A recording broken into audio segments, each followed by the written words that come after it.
Good day, everyone. Welcome to Module 8C.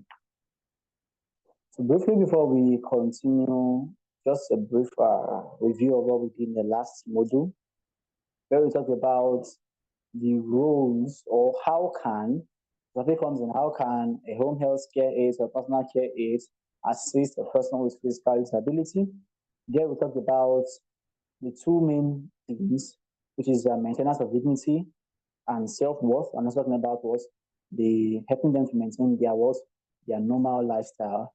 And we talked about the several roles of a home health care aide and a personal care aide.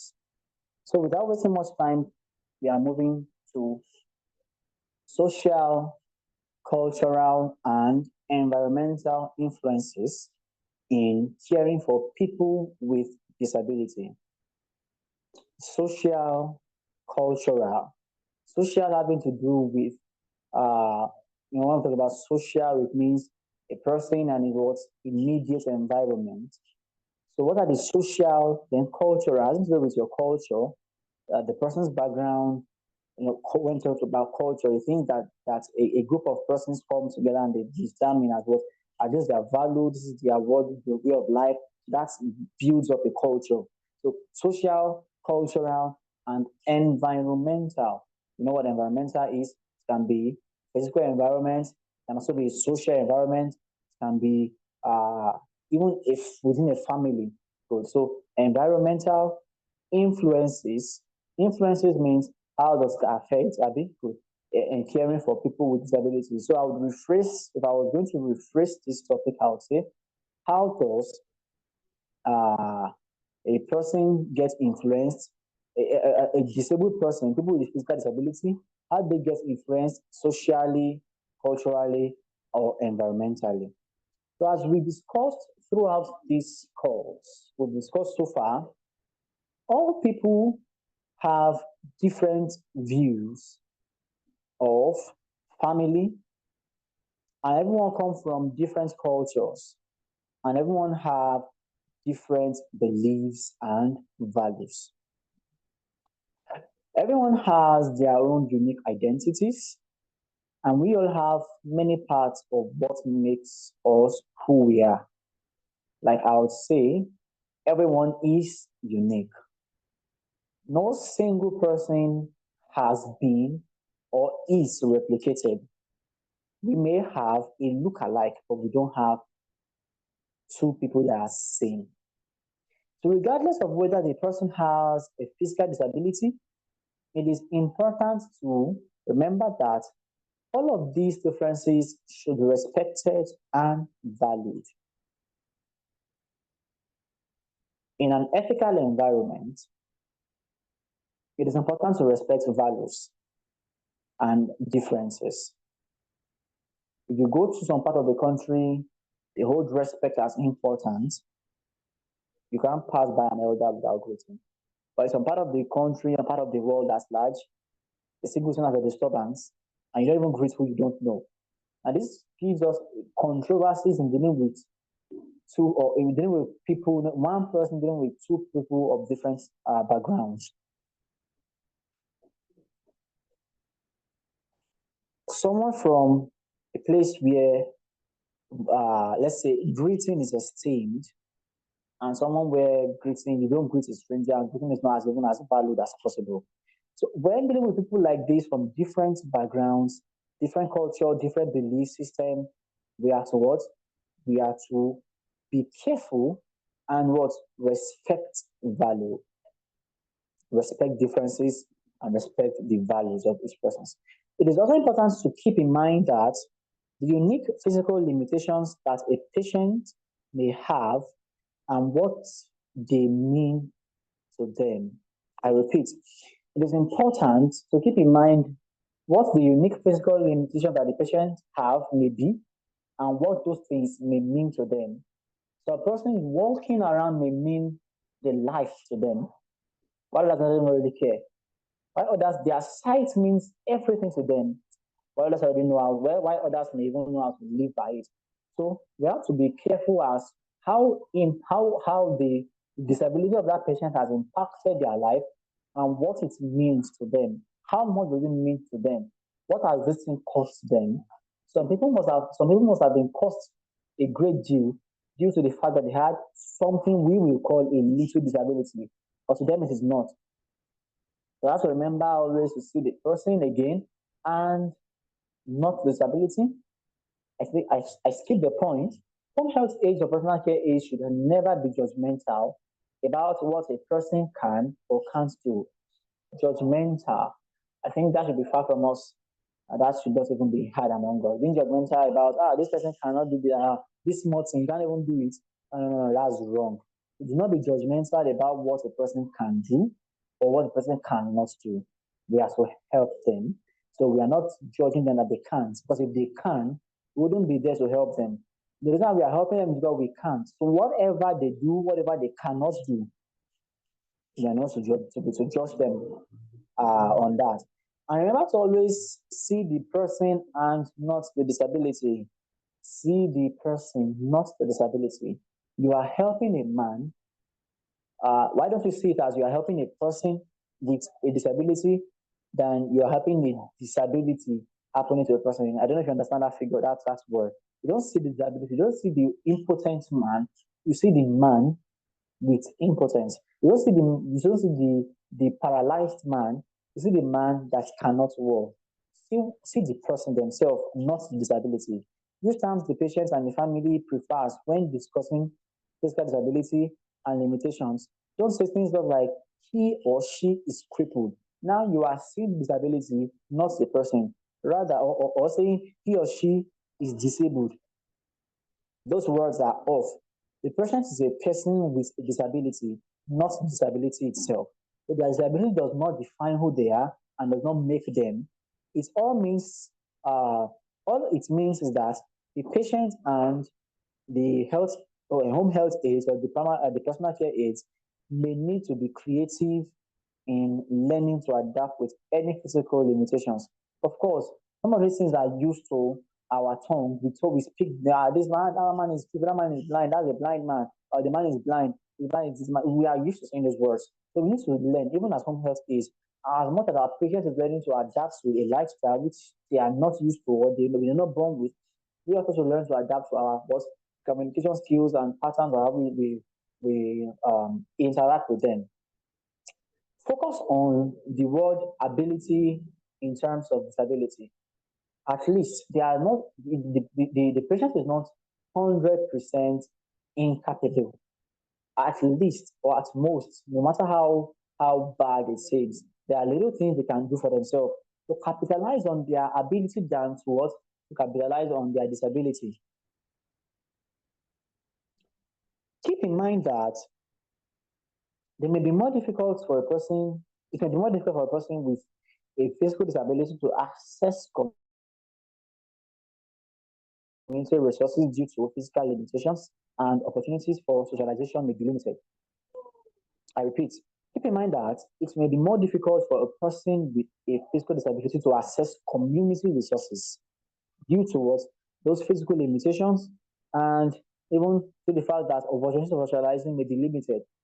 So they may be concerned also about going out in public with their disability and perhaps may be embarrassed by their physical limitations.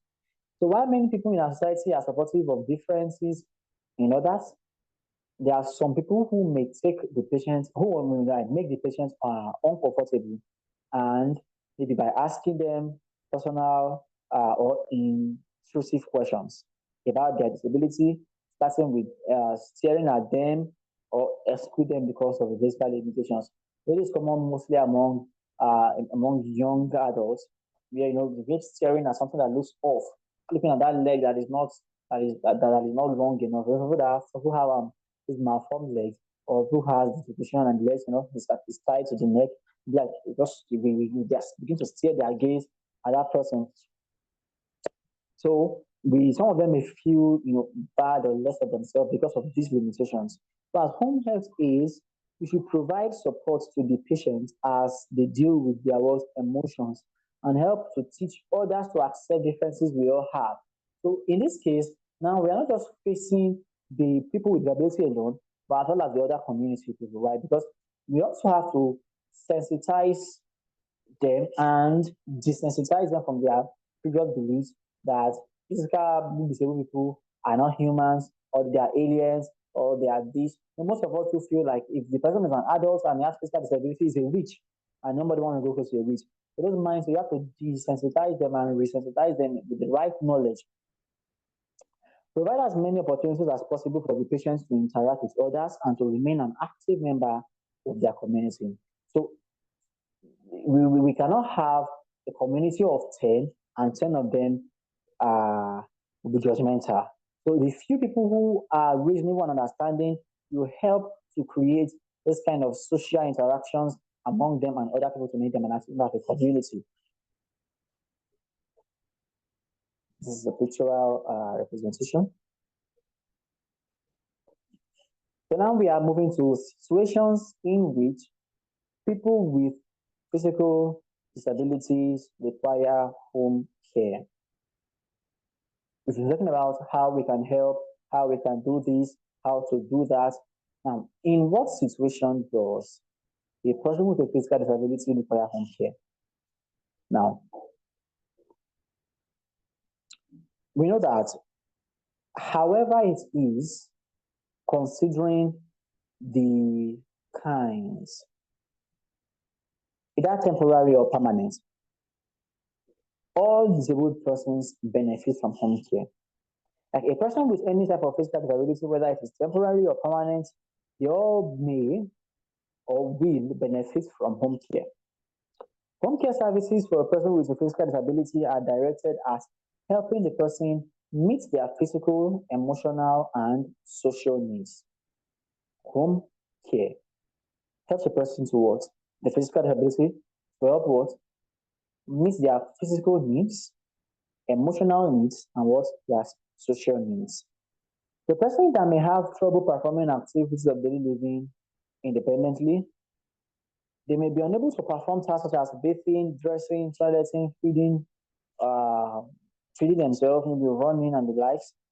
They may be unable to transfer from a bed to a toilet or to safely get into a bathtub.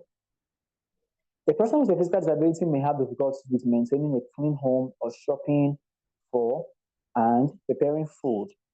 A person who has physical disability may also need assistance with childcare for their children.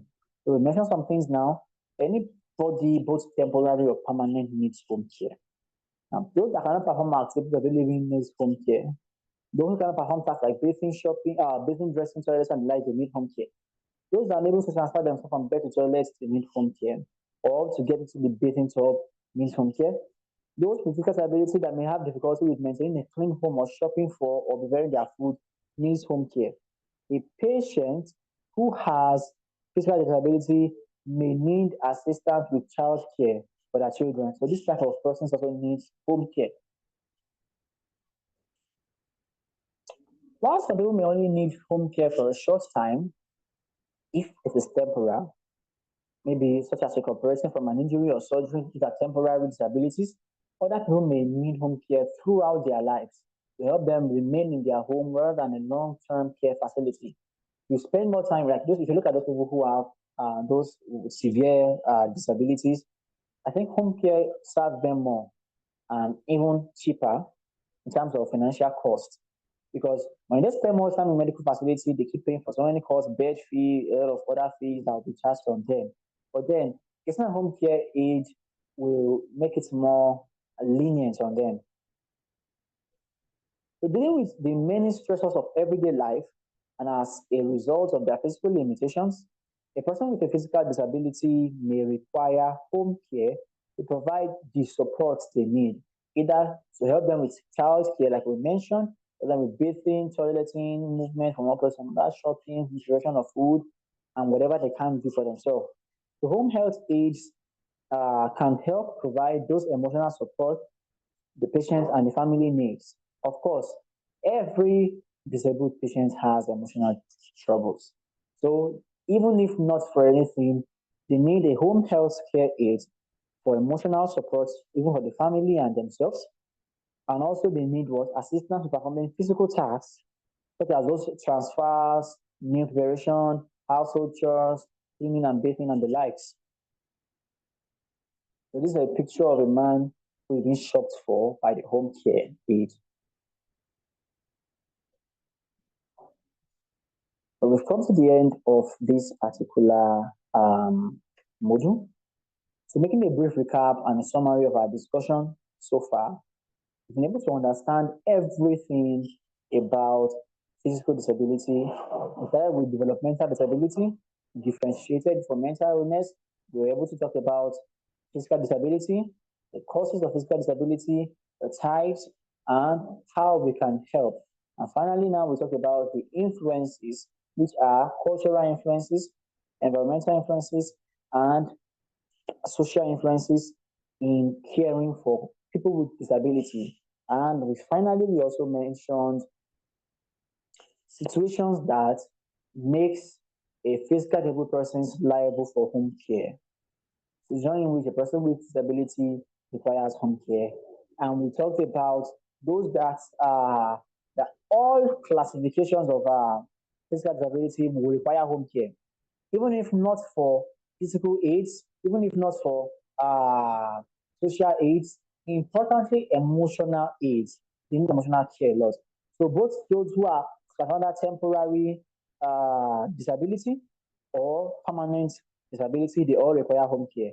But most importantly, those who have troubles performing activities of daily living, those who cannot move or perform at tasks like bathing, cooking, dressing, toileting, feeding themselves, transfer, shopping, every lifestyle chores or lifestyle activities, they need home care. And finally, we talked about home care aids that we can provide emotional support to patients and family needs. And in addition to providing assistance to physical tasks such as was transfers, meal preparation, household and cleaning and bathing. So the summary of everything is we are not just helping them with physical tasks. We are also concerned about their mental state, how their physical disability has impacted their mental or their emotional well-being. So, at home health care aids, we help them with provides emotional support. I am making it more emphatic here. Emotional support, emotional support that the patient and the family needs. But the patient is not the only one who has troubles now. Even the family will face a little troubles. So we are looking at what two pictures here, helping the patient and helping the family the patient belongs to. And in addition to providing this assistance, we can help them with physical tasks and as much as tasks that they can't help they cannot do for them, paying respect to helping them being as independent as possible. Independent, that means as much as we are helping them with all the physical tasks, transfers, and the lightning preparation, we also allow them to do the little things they can do for themselves. Like maybe even be brushing. If that's the only thing they can do for them, let them do it. At least that makes them as independent as possible. Thank you for your time. I thank you for your listening. Have a wonderful day.